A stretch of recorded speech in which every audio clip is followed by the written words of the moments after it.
एक है phosphoric acid, एक है सोडियम ग्लूटामेट, एक है पोटेशियम सॉर्बेट और उसमें है लेड एसीटेट। ये सब चीजें क्या करती हैं? एक साथ मिलकर ये सब चीजें किडनी फेल कर देती। जितना ज्यादा सॉफ्ट ड्रिंक पिएंगे उतना ही किडनी फेल होने की गंभीरता हो जाएगी। और किडनी फेल होने का क्या कष्ट होता है, ये हिंदुस्तान के एक्स प्राइम मिनिस्टर को देख लीजिए आप। हमारे देश के एक एक्स प्राइम मिनिस्टर है, उनकी दोनों किडनी फेल हो गई। और जब उनकी शक्ल आती है कभी कभी टेलीविजन पे या अखबारों में, तो दिखाई देता है कि उनका पूरा खून निचोड़ लिया है किसी ने। उनको प्रतिदिन 8 घंटे डायलिसिस पर रहना पड़ता है। और 8 घंटे डायलिसिस पे क्या होता है? पूरा खून खींचा जाता है, साफ करके डाला जाता है दोबारा। इतना कष्ट होता है अगर दोनों किडनी फेल हो जाए। भगवान की दी हुई दोनों किडनियां क्यों फेल कर रहे हैं? पी के पेप्सी और कोका कोला। और मेरा एक दोस्त है, all India institute of medical science में डॉक्टर है, उसी डिपार्टमेंट में जहां किडनी के ऑपरेशंस होते हैं। एक दिन मैंने उससे पूछा कि आजकल क्या हालत है तुम्हारे इंस्टीट्यूट की? क्या लगा? भयंकर केसेस आ रहे हैं किडनी फेलियर के। मैंने कहा क्या तुमको लगता है? तो उसने कहा 90% केसेस वो आ रहे हैं जो सॉफ्ट ड्रिंक पी के किडनी फेल करा रहे हैं यंग एज। तो किडनी फेल हो जाए ऐसी चीजें मत पीजिए, और इनमें कुछ भी नहीं है पीने लायक। और इसलिए भी पेप्सी और कोका कोला मत पीजिए कि 70 पैसे की बोतल बनती है और 10 रुपए की बिकती है। 72 पैसे में बनता है कोका कोला, 10 रुपए में बिकता है। और आप याद करिए, हिंदुस्तान में एक सरकार बनी थी 1977 में, उन्होंने कोका कोला को भगा दिया था। मोरारजी भाई देसाई जब प्रधानमंत्री बने थे तो कोका कोला को भगा दिया था। क्यों?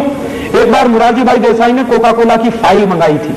उस समय जॉर्ज फर्नांडीज उद्योग मंत्री थे। तो हुआ क्या था कि कोका कोला की फाइल मंगाई और पूछा कि ये कंपनी क्या है, क्या करती है, क्या करती है, क्या बेचती है।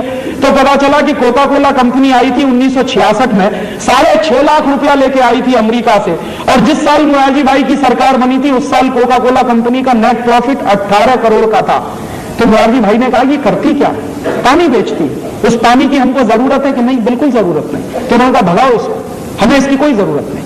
और कोका कोला कंपनी को नोटिस दिया गया और कोका कोला कंपनी ने हिंदुस्तान छोड़ा।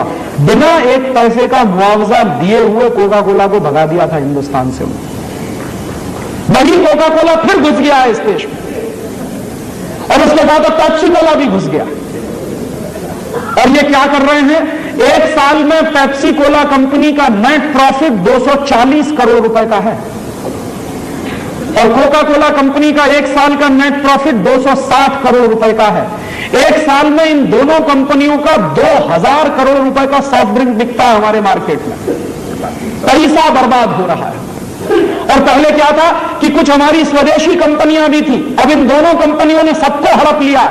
हमारी एक कंपनी थी पार्ले जो थम्स अप और लिम्का बनाती थी, वो चली गई अब कोका कोला के कंट्रोल में। क्या हो रहा है? हजारों करोड़ रुपए बेवकूफी में बर्बाद हो रहे हैं देश की इकोनॉमी के। हम क्या करें? पेप्सी और कोका पीना बंद करें। और कभी भी आपके हाथ में पेप्सी और कोका कोला की बोतल आए तो बोतल को मुंह से लगाने के 2 मिनट पहले सिर्फ इतना सोचिए कि मेरे देश के 2 लाख गांवों में पीने का पानी नहीं, करोड़ों लोगों को पीने का पानी नहीं मिलता। मैं ये परदेशी कंपनी का पानी पीऊं? और तब आपके हाथ से अगर बोतल छूट जाए और गिर जाए तो आपसे बड़ा देशभक्त इस समय कोई दूसरा नहीं है।